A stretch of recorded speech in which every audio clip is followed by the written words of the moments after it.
నల్గొండ జిల్లా కాంగ్రెస్ పార్టీ మాజీ అధ్యక్షులు ప్రకాశం బజార్ వాణిజ్య వ్యాపార సముదాయాల వ్యవస్థాపకుడు స్వర్గీయ పెరిక గోపాల్ 23వ వర్ధంతి వేడుకలను పురస్కరించుకొని మంగళవారం ప్రకాశం బజార్లో ఉన్న వారి కాంస్య విగ్రహం వద్ద ఘనంగా వారి కుమారులు ఉమా మహేశ్వరరాజు, కరణ్ జయరాజు, వినాయకరాజు పూలమాలలతో జరిపి వారి సేవలను కొనియాడారు. ఈ సందర్భంగా వారు మాట్లాడారు.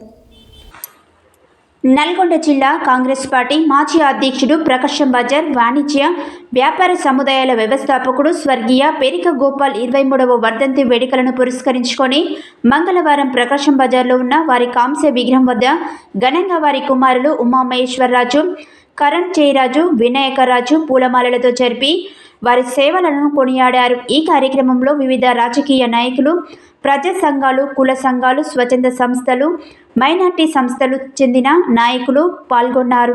మాజీ ఎమ్మెల్యే భూపాల్ రెడ్డి, రేగట్టే మల్లికార్జున్ రెడ్డి, ఊట్కూరు వెంకట్రెడ్డి, బొర్ర సుధాకర్, పసల శౌరి, పడిదల నవీన్ కుమార్, మున్సా వెంకట్, విలియం, వడ్డెబైన సైదులు, సింగం శ్రీకాంత్, శ్రవణ్, పెరికరాజు, నవీన్, మహేష్, రాంబాబు, పున్నా, పెరిక చిట్టి, సత్యం, వేణు, సంజయ్, రవి, మురళి, మక్బుల్, నరేందర్, యాదయ్య తదితరులు పాల్గొన్నారు.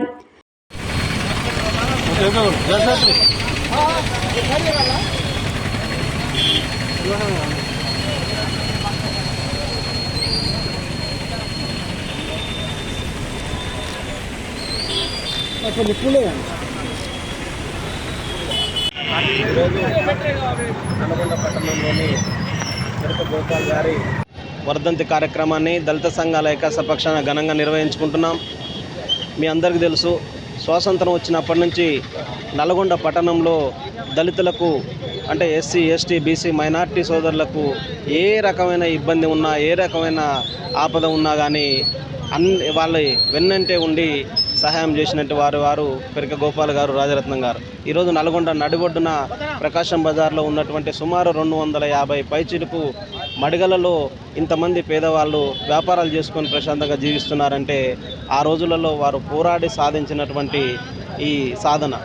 ఆ రోజు నుంచి ఈ రోజు వరకు వారి బాటలోనే, పెరిక గోపాల్ గారు, రాజరత్నం గారి బాటలోనే ఈరోజు వారి కుమారులైనటువంటి పెరిక ఉమామహేశ్వర గారు, పెరిక కరణ్ జయరాజు గారు, పెరిక చిట్టి గారు నడుస్తూ మా దళిత జాతికి అనుక్షణం అండగా ఉంటూ సహాయం చేస్తున్నందుకు ఈ వర్ధంతి సందర్భంగా కృతజ్ఞతలు తెలియజేస్తున్నాను.